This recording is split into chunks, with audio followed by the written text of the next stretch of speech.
Sorry about that. My bad. All right. Welcome, everybody. I'm super excited to be here with you today. Welcome to today's LinkedIn Live. My name is Sarah Barnes-Humphrey. I'm the founder and host of Let's Talk Supply Chain, the Blended Podcast, and the Blended Pledge. And I am so excited to be collaborating once again with the team at Graphite Connect. So it's nice to see you again, Conrad. Welcome to the show. All right, so this is the second time in a month, so I'm really excited to keep this momentum going and continue the conversation. So for anyone that missed Graphite's recent appearance on Let's Talk Supply Chain, go and check out episode 492 after today's session. We're going to put the link in the comments so that you can head over there and learn more about the topic that we're talking about today, more about Conrad, more about Graphite Connect. So today we're talking vendor onboarding. It's something every business, big or small, has to go through. And there's one thing it has in common for all of them. It's a massive pain point. And I talk about this on the show all the time. Onboarding can be incredibly slow, manual, inaccurate. It can lose you business and cost you your competitive edge. But how can you tackle it? And why should more effective onboarding be a strategic priority in a climate filled with competing priorities? Well, we're going to be shining a light on that today. Conrad and I will be exploring how traditional processes are eating up weeks or months of cycle time and how leading teams are cutting that down to days. We'll be talking about why faster supplier onboarding isn't just a nice to have and what a shared supply chain network or supplier network unlocks that orchestration tool and email chains never will. And we'll be sharing exactly how you can improve supplier onboarding without sacrificing quality data. Now, remember to let us know in the comments where you are tuning in from. Send us questions through the comments on LinkedIn and YouTube. Plus, if you're loving the conversation, we want to see some fire emojis. Conrad, you know I like a good fire emoji. So, we're going to see quite a few today, I'm pretty sure. All right. So welcome to the show, Conrad. How you doing today? I'm doing great. It's really good to be with you again. Yes, your episode went live this week on the Let's Talk Supply Chain podcast. You and I had a lot of fun with that one. We're actually getting some amazing feedback from that particular episode, and we're going to continue some of that today. So for anyone who doesn't know you, can you introduce yourself, your background, and give us an overview of Graphite Connect, like who you are, what you do, and how you help your customers? Yeah, sure. Happy to do that. I'm the CEO founder over here at Graphite. I started my procurement career in the 90s. I know for many people in procurement, that was before they were born. So I have someone on my team, and he loves to emphasize that. To put that in context a little bit more, like procurement in my early days was on paper, like white, pink, yellow, triplicate requisitions. It's hard to believe that we've gone from there to where we're at today. At the same time, it doesn't feel like a ton has changed. But Right. That was at Intel. They were hugely, they're one of the best supply chain and procurement organizations on the planet, really organized, really professional. I just loved learning procurement with that team. I went from there through an acquisition to Adobe. I was the head of procurement over at Adobe for almost 10 years. Nice. Led them from sort of low process maturity through a transformation to get up to much higher process maturity. Loved that. Loved my team. It was an incredible experience. But during that time, I lived through this, and many of you may have experienced this in the last 10 or 15 years. The transition from supplier onboarding was easy to supplier onboarding is incredibly complex, consuming, complicated. Everyone's frustrated. Nobody likes it. It just turned into what I call, the hairball or the big train wreck in procurement. And so, that set me on a course to try and figure out with a bunch of peers in the Bay Area, how can we do this better?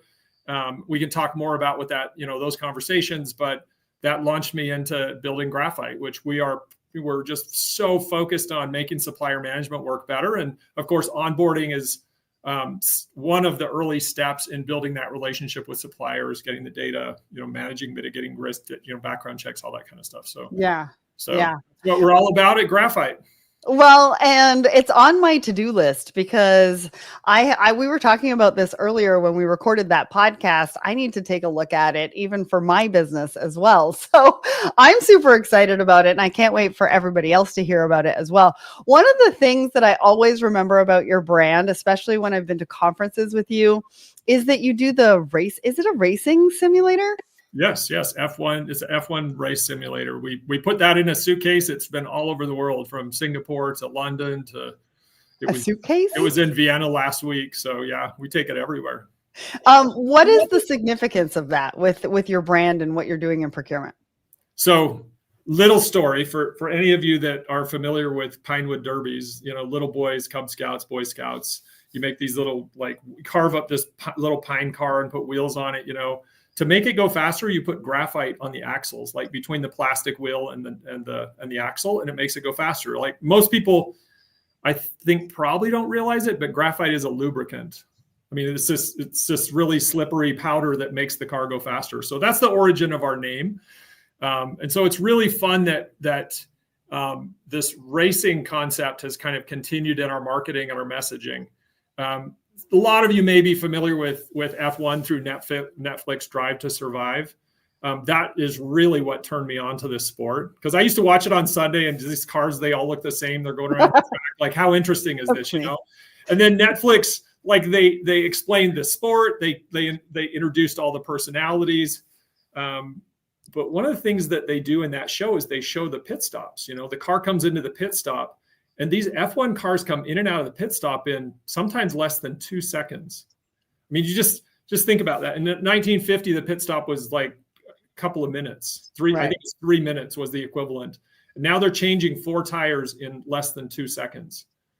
And there's so many, like when I was in school, I was just fascinated with this kind of massive transformation from 3 minutes to, that would be insane for someone to say, hey, Sarah, what takes you 5 or 10 minutes today? You should be able to do in 2 seconds or 1 minute.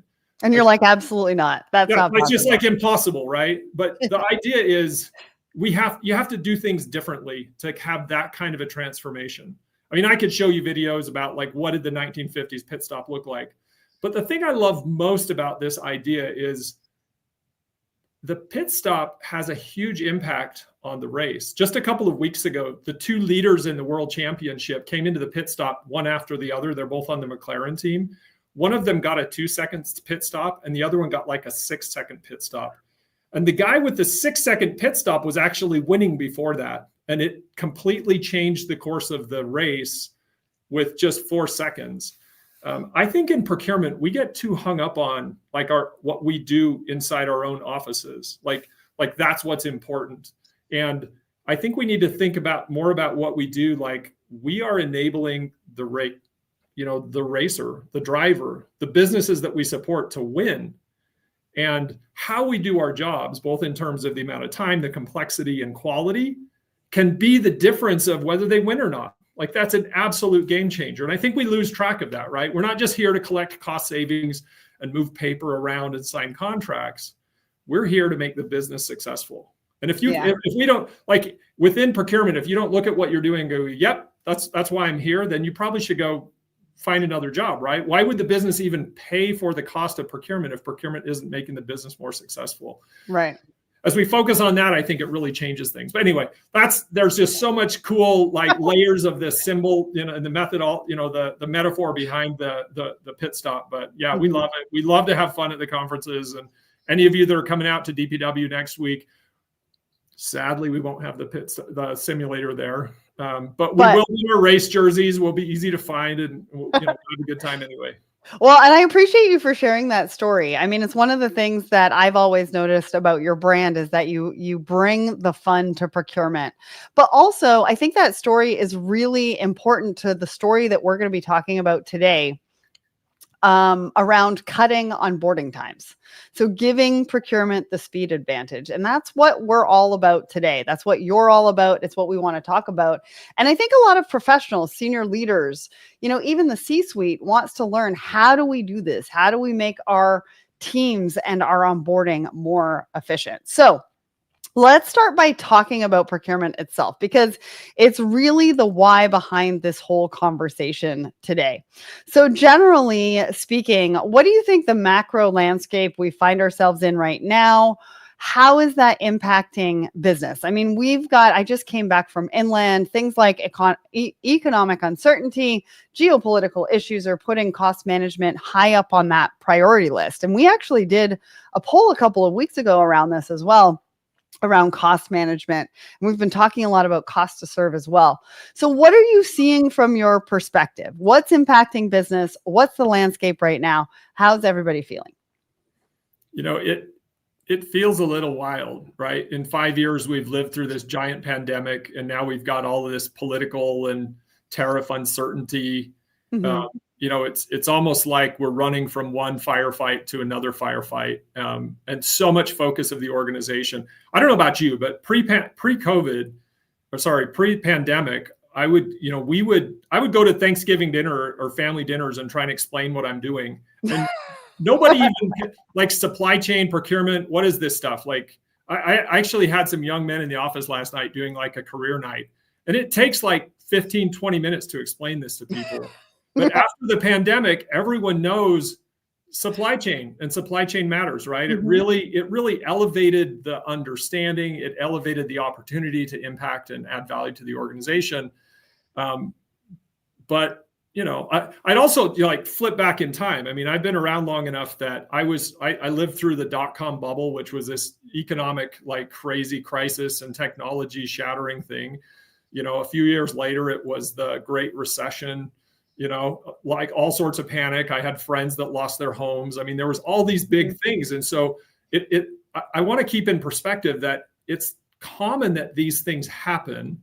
Cyclical. Yes, it's cyclical. And the organization is going to think, oh, it's all, I need cost savings. I need it. It feels like it's accelerating to me. And I think, post-pandemic and post-tariffs, I think we now have which is a little different. We have this AI thing, which is creating this giant uncertainty about what's going to happen in the business. I think organizations are sort of unsure about where to put their investments. Are they going to give you more people on your team, even though you need it? They're going to be like, well, just use AI.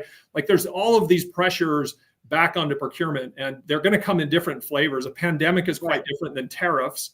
Mm-hmm. But underneath all of that, I think there is this agility that we need in procurement. Like when the phone rings and the CFO is like, "Hey, you're up to bat. It's time. We need you." It's not the time to be trying to figure out how are you going to respond to the next difficult thing that comes up. And I think I think this is part of what we need to figure out in procurement. Like we don't know what that next thing is going to be. It could be another pandemic. It could be, God forbid, there's wars going on. Like, I don't know. There's just so much potential uncertainty. Regardless of what that next thing is, it will come. Like in the next 5 years, something is going to come, and it's going to shake the foundation of the organization, and procurement's going to need to step up. And we can do that. We can do it. Get prepared. I want to share a story because I was just recently in Chicago and I went to Primark. And the cashier behind the counter, you were talking about how people, have learned about procurement and supply chain. And the lady had said things like the prices have gone up. And the cashier was like, yeah, it's tariffs. All the prices are going up because of tariffs. And I'm like, here we go again. We're going to get blamed as procurement and supply chain professionals. But you're right. People are talking about it more. They're more aware of it. They're going to be looking for procurement teams and supply chain teams to do a little bit more, get ahead of things, understand what's happening in the market, and ask the right questions to be proactive rather than reactive, which is, traditionally sometimes a little bit of where we've been purely because of some of the circumstances that have popped up and the speed at which we need to move. So talk to me about that. Talk to me about why procurement is so important today. With everything going on, why is procurement so important? Well, I think it's always been important, I guess. If you think of an organization, the fuel that kind of goes into the engine, a big part of that fuel is supplier resources, right? The product, the services, the innovation. The suppliers are a huge lever to our organization's success. Some more than others, right? Some people outsource huge chunks of their organization. Some people do or don't tap into the suppliers for innovation. But the supplier side of the business is hugely important. It's Well, and like sometimes it's like a few tiers deep. Like I was having conversations with some really large enterprise names household names that people would know. And sometimes that supplier management is tiers deep. And within suppliers, there's so many things that you have to consider, from sustainability, right? From anti-slavery and forced labor. Like there's a lot to think about. There's a lot to manage as procurement teams, and we've got to be getting it right. Yeah. I think a lot about what's happened in procurement, let's say, so indirect procurement versus supply chain. Cause I think I often think about like Henry Ford's factory. Like the first time this factory got put together and they were trying to build a car, and all of a sudden they were out of steering wheels or out of tires or wheels or something. Right. Like, hey, wait a minute, Sarah, it was your job to have tires here. What's your problem? So I don't think this idea of supply chain risk and resilience is new. I think that from the very first moment of building a factory, someone was like, hey, we can't do our job because that thing's not here. Mm-hmm. And I think that's really matured. It's changed, of course, right? Like all of the suppliers around the factory were probably across the street, and now our suppliers are all over the world. And that's it's really got more complex, as well as, the cars of whatever it was, 1900s, are not the cars of today, right? Like if you think about Tesla and the computers and like the AI and like everything that's being built is so much more sophisticated than it was back then. But on the indirect side, as recent as the 90s when I started, there wasn't a whole lot of background check and due diligence going into these suppliers. Mm-hmm. And then with cyber breaches and GDPR and other privacy laws going on around the world, you talked about modern slavery. I think on the indirect side, there's this the pandemic, post-pandemic, everyone I talk to wants to do financial viability checks on all of their suppliers. Right. Which, by the way, I think is a bad idea. We can talk about that separate. But it's like, I think on the indirect side of procurement, we're in this early stage of trying to figure out, how do we do risk? How do we do background checks and due diligence? What matters in this space? And there's, some organizations have really figured it out, but I think a lot of them are still in this semi-panic mode. Like, I don't know, we better do everything, because if anything goes wrong, we look really stupid. But those suppliers are important. And if there's a disruption, then it comes right back to the business. And as I mentioned at the beginning, we're here to enable the business to be successful. Mm-hmm. And we are, in many cases, the people, the resources, the team that's understanding the supplier and, helping contribute to those supplier decisions. Well, and making it all work, right? But I think sometimes companies see procurement as a cost center. But I really think, and I, you've said this before, and I agree with you. I think some other people in the industry have said it before. Procurement done well, done right, and given the tools and the resources to be able to do that, can be a real competitive advantage.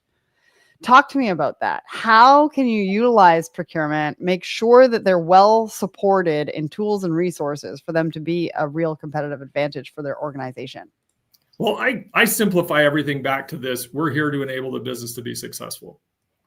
And what that looks like in process and technology and people is going to be different from organization to organization based on the organization's maturity and what they're trying to accomplish. But, I just think we've got to keep that in perspective, and what that means. We've got some organizations we're working with right now that are like working on products that have to go through clinical trials. And the cost of running a clinical trial for another month is insanely high. Wow. Particularly when you say, okay, the cost of doing all of this clinical trial work is this, and we're not selling product yet. So the revenue coming in on all of this expense, like we're separating it, there's a huge impact to the top line of how the business works based on how long does it take for us to do this process with our suppliers. So, on the edges of this, there is absolute and direct connection to the revenue. As you move to the other side, I mean, you can talk about things like, I don't know. I've seen over the last 30 years, we've created a bunch of self-service like strategies. Like there used to be in the travel team, there used to be somebody that would book your airline and your hotel for you, and now you do it yourself. There used to be more people to help you do your purchase requisition, your purchase order. Now you do it yourself. So there's just so much more of this do it yourself, but many of this yourself person are high paid engineers, high paid marketing, like these are professionals that were not hired to do procurement. And so the impact to the organization, whether it's wasted time or just, I don't know, I talked to one organization, we're talking about how discouraging it is for their engineers to spend time chasing down suppliers to go through the onboarding and the risk and due diligence process. Right. And we go through it in a completely different way because we've got to run people down to fill out forms or like book things and things like that. And so it happens in every business. And I think we really have to come back to that, is that it's not just a procurement and a supply chain problem. Procurement really does work.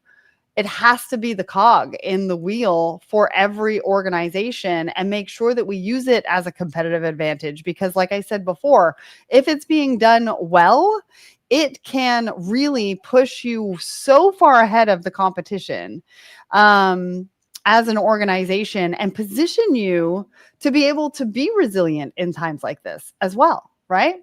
Yeah. I mean, from a pandemic and tariff and all this uncertainty perspective, it's just absolutely critical that you're able to respond to that, 2 a.m. phone call from the CFO, right? Like the data is available. So the ability to support the organization at a high level and the ability to enable and support the users, whether they're suppliers or whether they're engineers or basic requesters or whatnot, it really matters. I mean, you've been through these onboarding processes, I'm sure, and through the process. I have. I know that there's been times, and I'm just guessing, I don't think you've told me specific stories where you're like, why am I even working with this company? Like, this is not worth the juice. Isn't, what do they say? The juice isn't worth the squeeze or something. Like this is.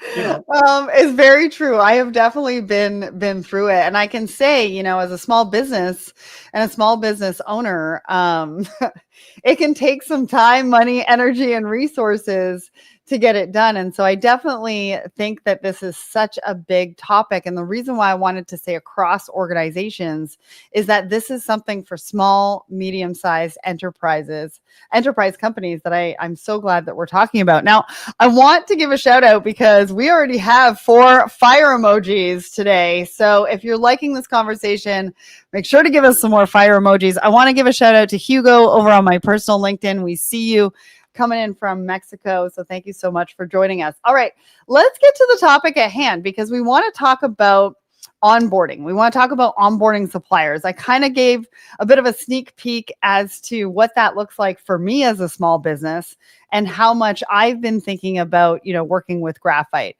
But now I want to do it for everybody else. So can you talk us through what a typical vendor onboarding looks like in traditional systems? Like, how long does it take? How many stakeholders are involved? What does that look like? I mean, I know from my perspective, it's only me.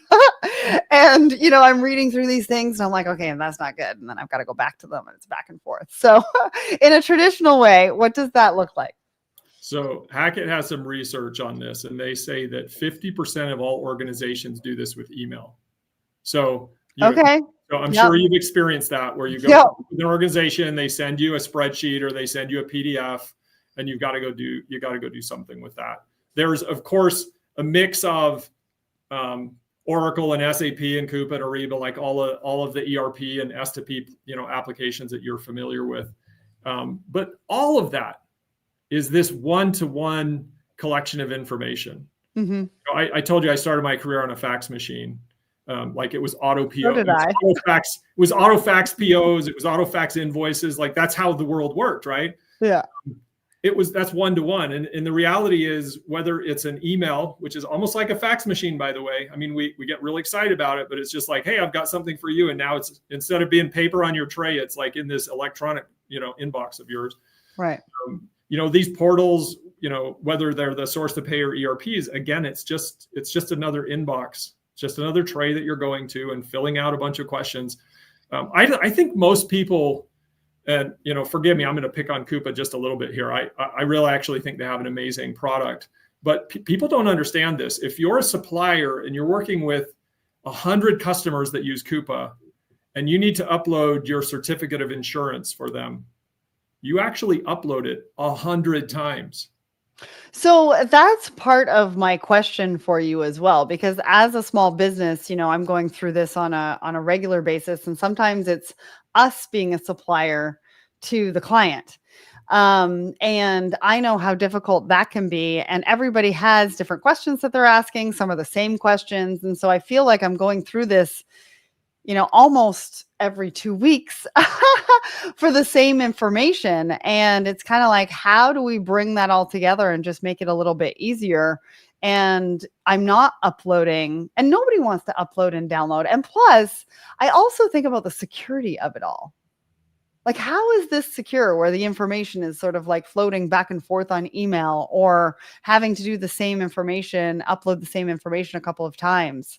There's got to be a security component to this too. When I was at Adobe, we were collecting supplier information on a PDF through email, like very typical. Right. And the IT team would do their audit and they'd be like, wait a minute, this is sensitive information. Sometimes there's a social security number on there, and this is moving around in email. Like, this is unacceptable. It violates all of our stuff. And I'm like, well, don't assign that audit finding to me. Like, what technology do you want me to use that's going to encrypt this in a meaningful way and protect the data? Mm-hmm. But they didn't have answers. I mean, ultimately, we implemented some technology that was okay, but not great. Yeah. I think if we got, me and you and 3 other really smart people in a room and said, how would we design a future that solves all the kind of problems that you're describing, we would arrive probably pretty close to the same place that, me and my friends that were trying to solve this problem. Like, I was, at the time, I was part of the Bay Area Procurement Council. So the CPOs across the Bay Area that, we get together every month or two and we talk about these problems. And at a certain point, we're like, well, wait a minute, like, why do you and I both have to look at Microsoft's W9? Can we just do that together? Like, let's do it like in cooperation. Let's share the pain and let's share the data. Mm-hmm. And everybody loved the idea. Like, and this idea of shared data, I mean, if you go back to the F1 thing, right? Like, the guys that are now, the teams that are changing the tires in the pit stop, all of the resources required. That's the key. Everything you need to do that in 2 seconds has to be right there, ready to go. And in our business, the resources that have to be right there, ready to go, it's data. If you have the data, if you have Sarah's data when you're ready to upload, onboard Sarah, it's like, it's at your fingertips. This shouldn't be like a month or 2 process. It's like, oh, it's there. Everything I need to know about her is there. And the closest corollary to this, think about, I don't know if you're old enough, you look way too young, but to have created a resume and printed it out and put it in an envelope and sent it. I did that. I did that. And I went door to door. I mean, let's just be real. So pre-LinkedIn, what we were all chasing around with resumes, right? And then LinkedIn comes in, and there is now a profile of Sarah on LinkedIn with all of your experiences, your likes, your education. It's essentially an electronic resume. And every year people are searching, like, you're showing up in hundreds of millions of searches of people that are looking for people just like you. Mm-hmm.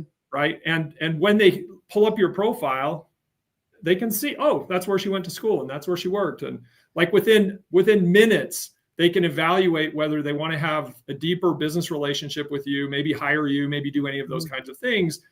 That's exactly what we do at Graphite, right? And that's the answer you're looking for, which instead of uploading that certificate of insurance 100 times, that certificate of insurance needs to be sitting in my profile. And everyone that wants to do business with me, then after I give them permission, has access to my profile. Right. Like, that's the big breakthrough. And why do you think that it's so misunderstood right now, especially onboarding, right? I think there is an important aspect to this, like you were talking about: time, money, energy, resources, which nobody has enough of. But I think this thing about onboarding just gets, and the importance of it, and the importance of the timeliness, as well as it being, fast enough for us to keep up. Why do you think it's misunderstood? And why do you think that it's no longer just a nice to have? I mean, I know from my experience, with technology and how everything's changing and things like that, but also with my business, I don't want to spend a lot of time on this. So talk to me about why the importance is misunderstood, but why it's also not no longer nice, just a nice to have. Well, I'll tell you a little bit about my personal experience, right? When I told you I kind of lived from this, it was easy to, it was hard transformation. Mhm. And when it got hard and all of a sudden IT needed to approve the supplier and legal needed to approve the supplier, which wasn't happening when I started my job at Adobe. This was like Right. implement a new thing and now it's waiting for them. Then my business stakeholder in marketing is like, okay, we got to get this agency in here. Where are you with this part of the process? And I'm thinking, this is not my, like, what do you mean my process? This is IT's process. This is IT and legal and these other organizations. Those are the roadblocks that are here. And so I think for me personally, there was a bit of a, get out of denial and start taking leadership ownership for what's happening here. Mm-hmm. Because like that level of risk management 15 years ago was not part of the responsibility of procurement. Yeah. It was, and now it is. And so it's like, okay, well, step number one is recognize that this stuff needs to happen and that there's nobody else in the organization better positioned to be the leader of this than you are as the leader in procurement. You need to wrap your arms around it. As smelly as it is, you need to love it because you need to make it work better. And without an owner that makes it work better, it just like festers along and there's finger pointing and, Nobody wants any of that. And essentially time is money. So I think that when you're talking about this and you're taking it back to the C-suite, that's where you got to start, right? Time is money. We're spending a lot of time on this. How do we make it simple and easy? Yeah. And that's why it's no longer just a nice to have. I know for me, I need all that time back. And I could only imagine for leaders in this space, how much time that could give back to them as well. And you're right. We didn't need to get all of that. And I know for my business, like we've got release dates and we've got like due dates and things like that that have to happen. Otherwise that date goes by and it's no longer available to us. And the longer this kind of process can take for onboarding, really slows that down and actually diminishes opportunities and diminishes, particular timing that we need to roll a few things out. So it could actually, and I think I said this at the beginning, it could be lost opportunity as well. 100%. A lot of the organizations that I talk to are, because they're in this early process maturity of optimizing it. If they're onboarding Sarah or a speaker or some sophisticated software or marketing agency, there's like a process that it has to go through. And you're going to get presented with a questionnaire and you're going to read it and you're like, what are you talking about? I don't have access to your employee data, or like, what is this thing? I don't like, it doesn't apply to me. And that slows you down. And it takes what, like the common smart person in the organization that wants to get you into the business knows that this should be like a 24 or 48 hour process. And they're okay with that, right? Like that's all that like Sarah is low risk. This, like, let's get her banking, let's get her tax, let's get her paid, right? Right. Now, but if you were a super sophisticated AI agency that had access to all my customer data and all my employee data, like, no, that shouldn't be a 48-hour process. Like, right. I need 3 committees to look at what you're really doing and how you're protecting my data. And organizations aren't making that differentiation. And right. But now I'm putting Sarah through the 3 committees and the 3 weeks. And my business stakeholder is looking at that going, you guys are stupid. Like, what are you doing? We all know this should be a 24-hour process and you're turning it into a 3-week process. Right. And when that happens, procurement's credibility goes, from here all the way to, you guys are just dumb. Like, you don't understand that we're trying to win a race here. You're showing me this ridiculous pit stop experience. I'm sitting in the car fuming right. Because, like you said, real business things have to happen. And I'm waiting for you to do something silly. I think that's at the crux of most of this is onboarding is now so sophisticated in terms of its regulatory requirements, its like reputation risk, all of these kind of things. It needs to be designed in a very appropriate way to the situation so that I can onboard Sarah in 24 hours, but I can recognize that AI agency actually needs a significant amount of background check and due diligence and treat it accordingly. Yeah. Yeah, that's so true. Now, I want to talk about whether there's any risks associated with speeding up the onboarding process. I think we kind of covered most of it in what you just said, though. And I like the fact that you're saying, like, let's not lump all of the vendors, all of the suppliers together in one, because they're not all the same. And if you do that, you can really speed up the process on ones that really don't need all of that background information, et cetera, et cetera. And so we need to look at it from different lenses. But I think what's critical to that and what could potentially help de-risk it is also the data, right? Having good data. You mentioned data a little bit earlier. And I think that is kind of the sweet spot of all of this, because you do need some accuracy when it comes to that supplier onboarding. And so how do you manage and balance all of that? The risk, the good data, the accuracy? Yeah, I mean, it comes back to the investment to build something that's really focused on what you're trying to accomplish. And all these other, like whether it's email or the source to pay, the P2Ps, the zip, like all of these solutions, like this isn't their sweet spot. And so, yeah, they can give you a form and they can give you a process. But in terms of building a very, very purpose-built process that matches your definition of risk and your requirements, because by the way, Sarah, in one business, like your business versus Adobe versus Boeing versus, name the businesses, risk means something completely different to them. Different, yeah. And their tolerance and where they would draw those lines. So it's not like you can cookie cutter this thing out. You have to match it up with the needs of the organization and with an understanding of the type of supplier that it is. So if the data is bad and Sarah pops up to go through onboarding and the data tells me that Sarah actually is high risk because somebody's put in bad data because the systems, maybe Sarah didn't understand it. You see that form and you're like, I don't know, I'm just going to say yes. And then all of a sudden it sends you down this path of craziness, right? I have done that before. I shouldn't be admitting this here live, but I have definitely done that before. You've just triggered something for me, Conrad.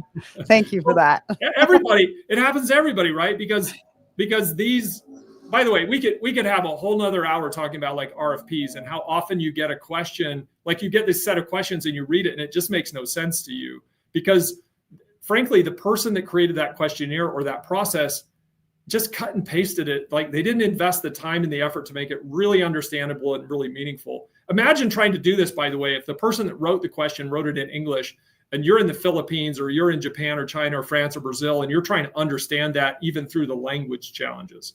Like it can be very complicated through the process. So it has to be really well designed and it has to be designed with the user, because that bad answer could come from the supplier or it could come from your internal team when you ask them, hey, are they going to have access to this kind of data? I don't know. I'm just going to say yes. And again, send you down a really unhappy path that doesn't apply.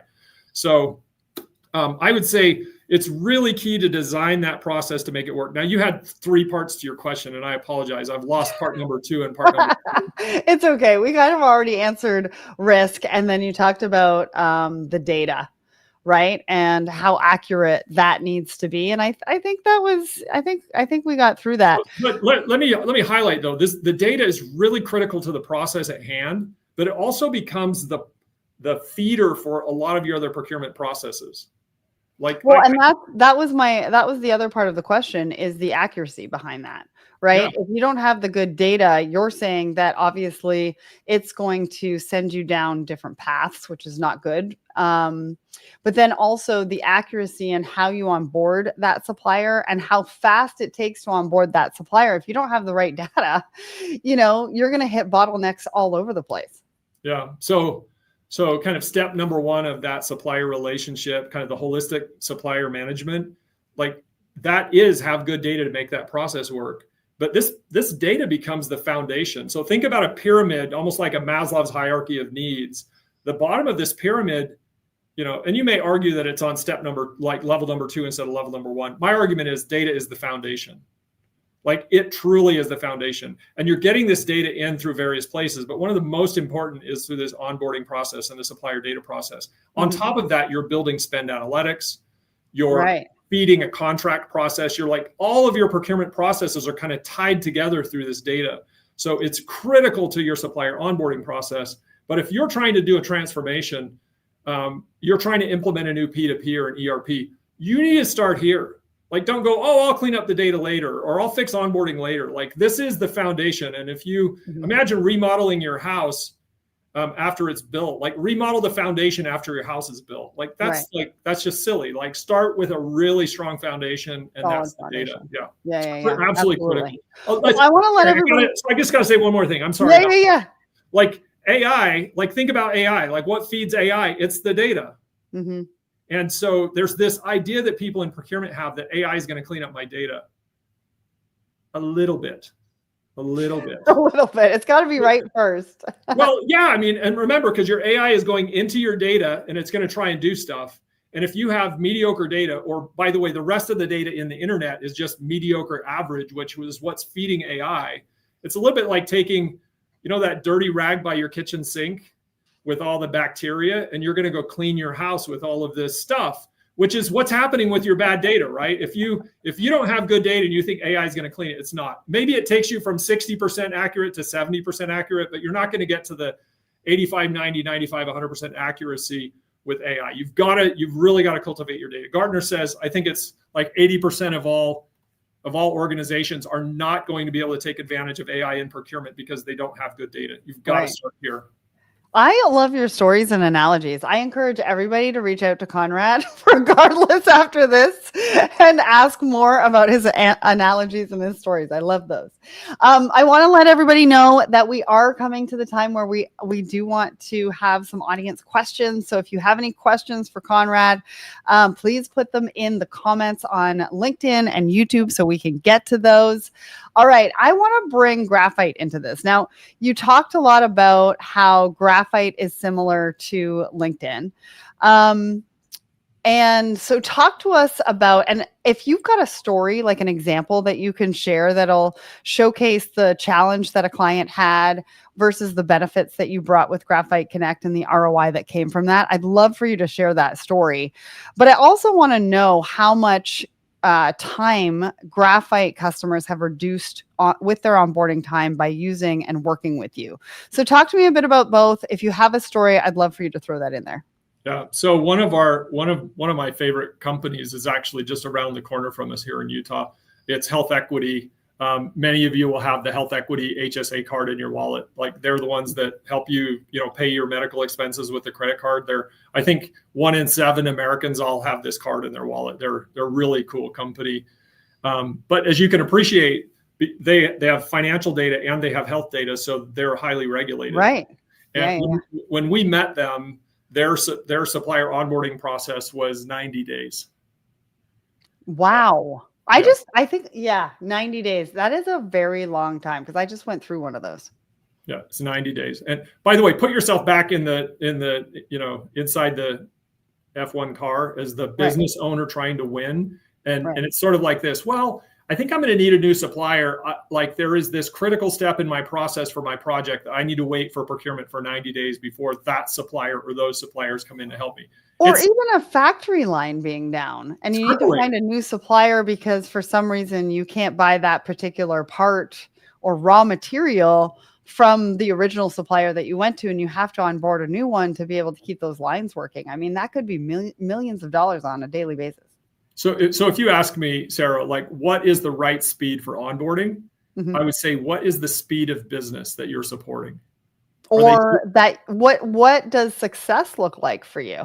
Yeah. Well, it's trust. Like I've seen all these graphs where like the introduction of, I don't know, the washing machine kind of went like this, and the introduction of the cell phone went like this, and the introduction of AI is like a straight up line. Like business adoption and business as a whole is accelerating like crazy. And everything we've just talked about is procurement is slowing down.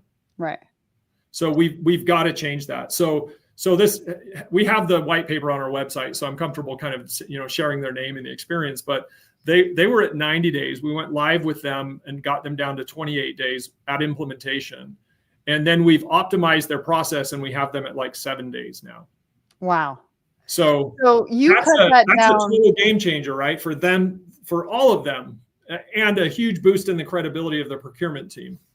Yeah, well, you cut it down even on implementation of your particular platform. You cut that down by a third. I mean, that without anything else is huge.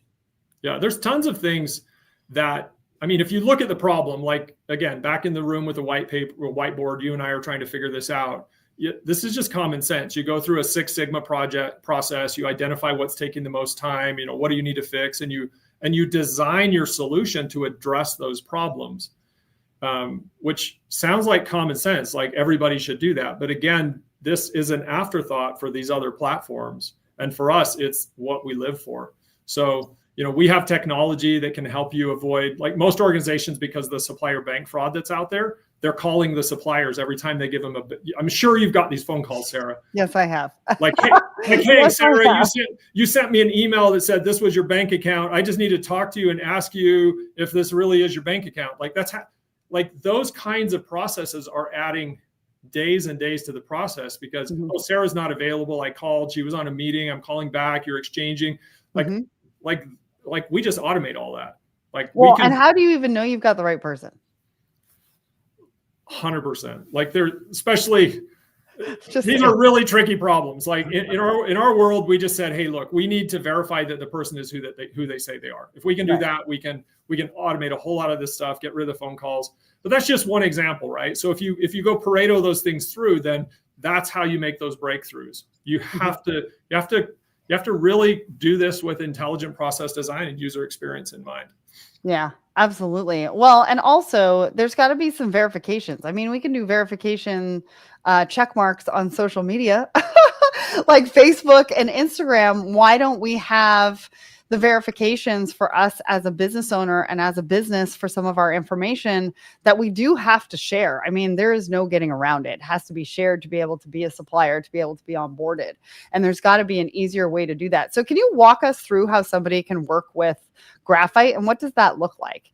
As far as implementation, and then how, paint us a picture of how it works with them using your system. What does that look like? So they've got a new supplier that they need to onboard and they're already on the Graphite system. What does that mean? What does that look like? Well, you mean after it's implemented, like somebody at Health Equity needs to work with a supplier that's already inside of Graphite.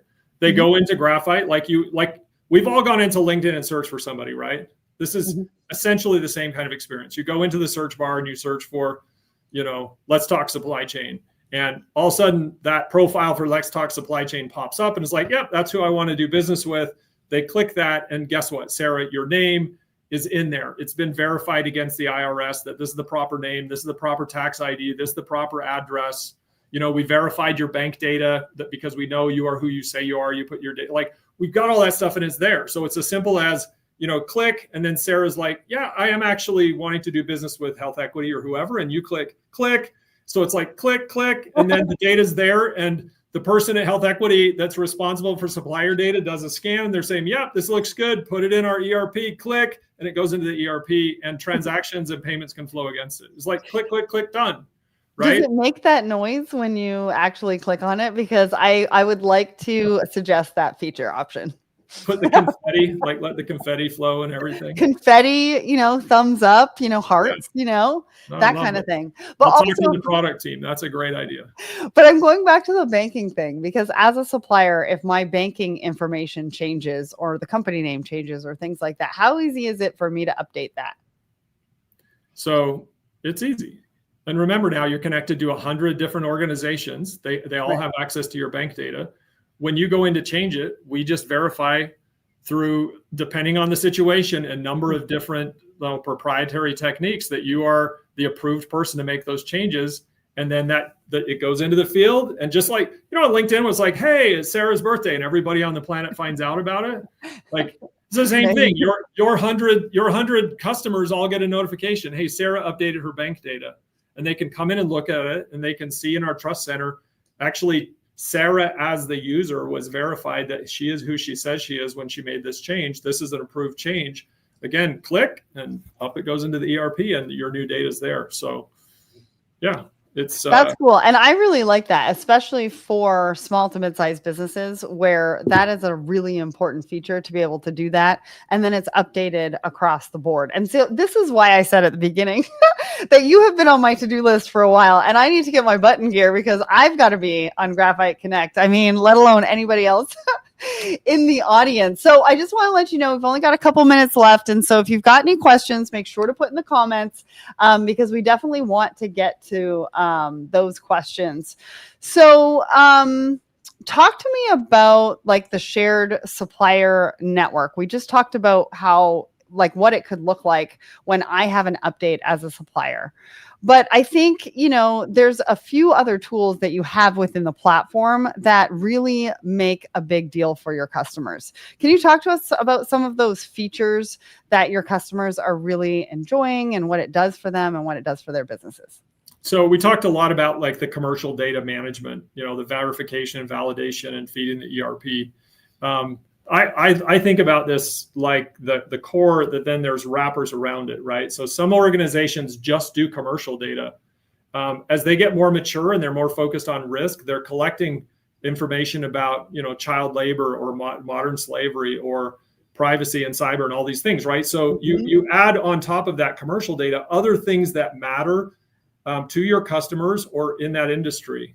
Oh, well, it's a good point. Sorry, I don't mean to interrupt there, but because part of the conversations that I had around that was supplier fatigue, right?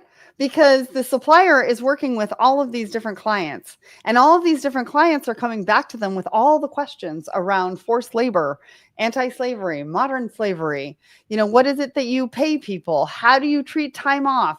All of these questions, they're having to answer it over and over and over again. And what happens is you get supplier fatigue when that happens. So this really helps to solve for that. I'm sorry, I didn't mean to interrupt, but so keep going. No, I mean, the reality is, if you think about you as a business, big or small, in the traditional world, you take bits and pieces of your data and you give it to all these customers. Your data is sitting in all these places all over the world in all these businesses. And then, like you said, I need to change the bank account. You're like, well, gosh, who has my bank account? It's sitting in those 100 databases, and you've got to go figure all that out and get whoever's responsible to do those keystrokes to go in and make those changes.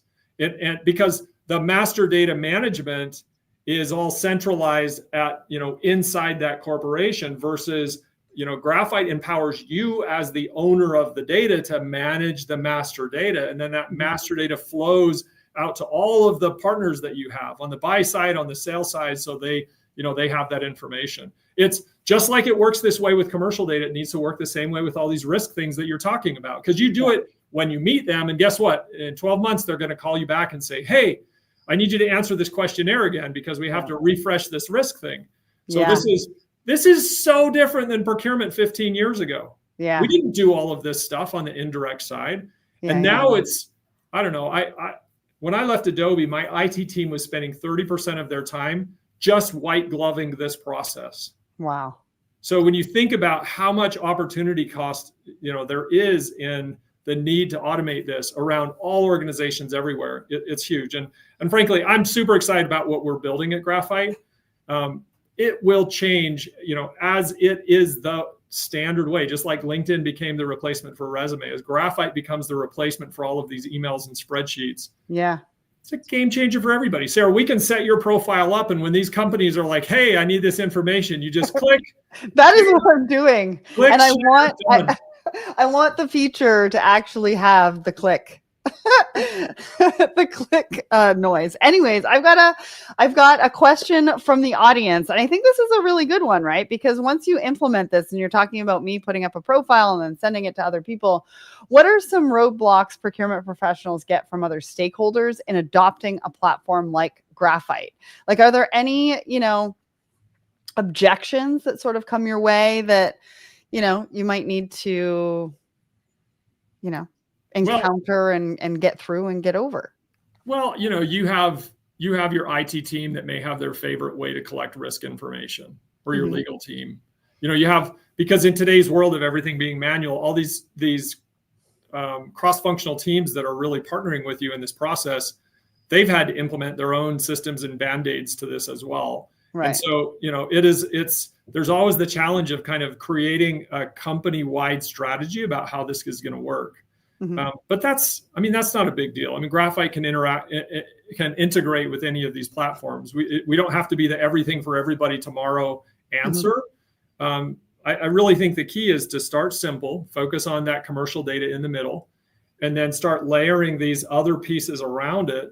Once you get past risk, Sarah, you start getting to things like performance and other KPIs. Like these are almost the nirvana of what procurement teams want to arrive at, where they're really doing supplier management and risk mitigation instead of just running an administrative process. Yeah.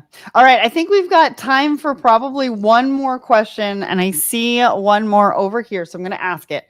And I know through your case study that you gave us before, you did talk a little bit about time savings when it comes to onboarding. This is very directly around cost savings. So do you have any examples of how much cost savings you have seen from implementing a tool like Graphite?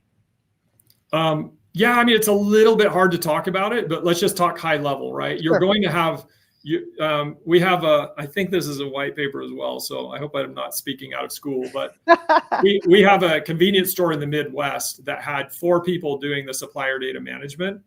And they now do it with 15 hours a week of, maybe it was 3 people, 3 or 4 people. And now they're doing it with 15 hours for 1 person. So you have the cost savings associated with resources consumed inside of your procurement team, which are easier to put your arms around. And then if you think about all these engineers and other business people that are involved in the onboarding process, I talk to companies regularly that their process is like this. If you want to onboard a supplier, it's your job to go get all of that information about the supplier and bring it back and put it in this form. So now you have an engineer, somebody else that's chasing all the data and doing all this stuff. So there's a lot of indirect costs that are just, scattered across the organization. A little harder to put your arms around that. We can estimate that as we talk to you as an organization. We can give you some real value there. And then, there's probably 20 different rows in our kind of value calculator that says, these are the things. You probably have software and other tools. We're going to mitigate fraud. So many organizations are paying bad supplier, wrong supplier bank accounts because of the fraud that's out there. There's this whole stack of value in there. So it's a little different based on each company, but we can kind of come in and personalize like a value analysis or, an overall supplier onboarding maturity analysis to help your team. Well, and I think you also said it with the 30% IT resources that it takes to run a process like this outside of utilizing Graphite. And that's a big deal because if we think about the implementation of technology and we think about the different teams and organizations within an organization that wants to implement technology and they're not able to roll it out because of the IT resources or the limited IT resources that they have. So if you're able to even eliminate that by, I think you said, well, I don't know how much you're eliminating it by, but you said 30% of IT teams are spending time on this particular thing. That's a big deal because that means that everybody else in the organization can get up and running faster on the different technology that they want to implement as well. Yeah, it makes a big difference. I would say, I talked about credibility and reputation of your team. Think about how hard we've tried to have a seat at the table in procurement supply chain. And when they just think that you're crazy and you don't know how to run business, they're not bringing deals to you early. They're not really collaborating with you for value. They're not inviting you to help win. They're just tolerating you. And so there's this huge follow-on effect of value that comes to the table once you implement a process and everyone goes, wow, like that's a game changer. Absolutely. Well, that is a good place to end. I was going to ask you what's your one main takeaway, but I think that kind of wraps it all up into a bow for us.